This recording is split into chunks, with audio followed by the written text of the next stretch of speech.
దేవుడు వరం అందిస్తే నువ్వు ఏమి కోరుకుంటావో ఒక్కసారి కామెంట్ బాక్స్లో పెట్టండి ఫ్రెండ్స్. నేనైతే దేవుడు వరం అందిస్తే నేను మళ్ళీ ఏజెన్సీలోనే పుట్టాలి అని చెప్పి కోరుకుంటాను. ఎందుకంటే ప్రశాంతమైనటువంటి వాతావరణం, ఈ వాతావరణం గురించి, ప్రశాంతమైన వాతావరణం గురించి అనేక రకాల పుస్తకాల్లో సిటీ వ్యక్తులు చదువుతారు. అవునా కాదా? ఎంత ప్రశాంతమైన వాతావరణమో తెలుసా?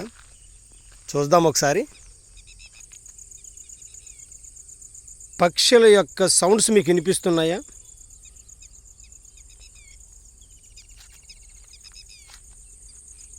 చూడండి, ఏరియా చూపిస్తున్నాను, ఎంత ప్రశాంతంగా ఉందో.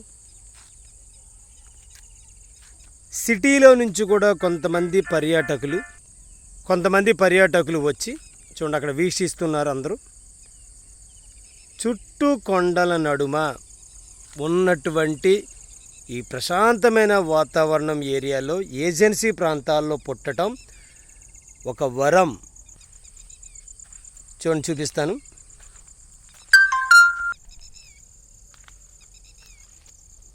అద్దిగోండి ఏరియా కనిపిస్తుందా?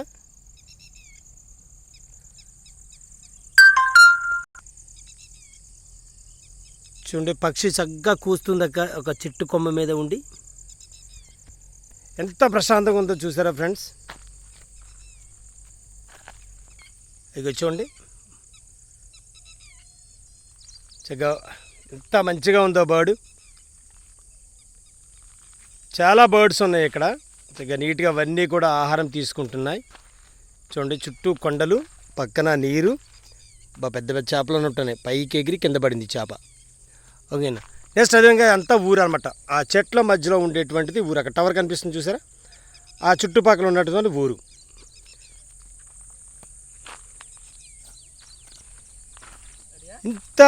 ఇంత ప్రశాంతంగా ఉన్నటువంటి ఏరియాలో ఓకేనా పుట్టడం అనేది చాలా అదృష్టంగా భావించాలి.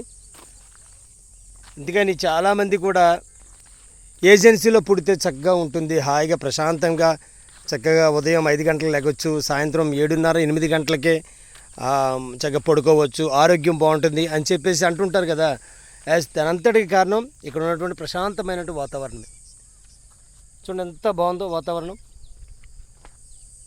అవునా ఫ్రెండ్స్? సిటీ కల్చర్ అంతా కూడా ఏముంది, పొల్యూటెడే కదా మొత్తం అంతా. ఇక్కడ పొల్యూషన్ అనేది ఏమీ ఉండదు, చల్ల ప్రశాంతమైన గాలి పీల్చుకోవచ్చు.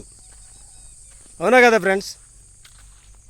దేశానికి పట్టుకొమ్మలు గ్రామీణ ప్రాంతాలే. అటువంటి గ్రామీణ ప్రాంతంలో ఉన్నటువంటి ఒక ఏరియాని మీకు చూపిస్తున్నాను. చూడండి, ఈ కొండలు దాటి వెళ్తే ఇంకా చాలా ఊర్లు ఉంటాయి. ఇప్పుడు మేము కూడా కొండ చెమ్మట వేరే ఊరు వెళ్ళవలసి ఉంది. సిద్ధ ఇక్కడ ఆగి చాలా ప్రశాంతమైన వాతావరణం, చాలా క్లైమేట్ కూడా చాలా కూల్గా ఉంది. ఒకసారి ఇవన్నీ కూడా మీకు చూపిద్దామని చెప్పి చిన్న వీడియో చేస్తున్నాను.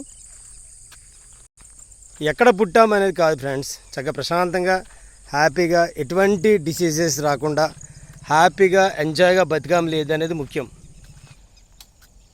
ఇవి లాకులు అంటారు. ఇక్కడ నుంచి ఈ వాటర్ అంతా ఫిల్ అయిన తర్వాత ఈ లాక్స్ ఓపెన్ చేసి వాటర్ని కింద దిగువకి వదలడం అనేది జరుగుతుంది. చూడండి, ఇక్కడ నుంచి చూపిస్తున్నాను మీకు వ్యూ అంతా. కొంత వాటర్ వెళ్తున్నట్టు ఉంది, ఇక్కడ సౌండ్ వస్తుంది ఫ్రెండ్స్. కనిపిస్తుంది కదా మొత్తం అంతా కూడా. బ్రిటిష్ కాలం నాటి ఒక ప్రాజెక్ట్ ఉంది ఇక్కడ. ఆ ప్రాజెక్ట్ అనేది ఏం పేరు ఏంటి అనేది ప్రాజెక్ట్ పేరు మీరు తెలియజేయవలసిందిగా కూర్చున్నాను. మావాడు డోర్ ఓపెన్ చేశాడు ఒకసారి. వాటర్ సౌండ్ వస్తుందా? Water okay. వాటర్ తగ్గేలాగా కిందకి దిగువకి వెళ్ళటం అనేది జరుగుతుంది. ఓకే ఫ్రెండ్స్, ఇదంతా కూడా ఏజెన్సీ ఏరియా. చక్కగా క్లైమేట్ కూల్గా ఉండటం వల్ల మనకి ఈ వ్యూ కనిపిస్తుంది. రాళ్ళు కూడా చూడండి ఎంత నీట్గా చెక్కి వాటర్ స్టోరేజ్ ఆపుతున్నారు. వాటర్ అక్కడి నుంచి ఇలా వస్తుంది అనమాట. వాటర్ ఇక్కడ స్టోర్ అవుతుంది. దీని ద్వారా వాటర్ని కిందకి పొలాలకు పంపించడం అనేది జరుగుతుంది అన్నమాట, ఇరిగేషన్ ద్వారా. ఓకే ఫ్రెండ్స్, మళ్ళీ ఏమైనా జన్మ ఉంటే కనుక ఏజెన్సీలోనే పుట్టాలని కోరుకోండి. ప్రతి ఒక్కరు కూడా ఆయుర ఆరోగ్యాలతో సుఖ సంతోషాలతో ఎటువంటి బాధలు లేకుండా హ్యాపీగా అందరూ కాలం ఉన్న 70 సంవత్సరాలు 80 సంవత్సరాలు హాయిగా బతకాలని మనస్ఫూర్తిగా కోరుకుంటూ మీ శేఖర్ సార్ బాయ్ నాన్న బాయ్.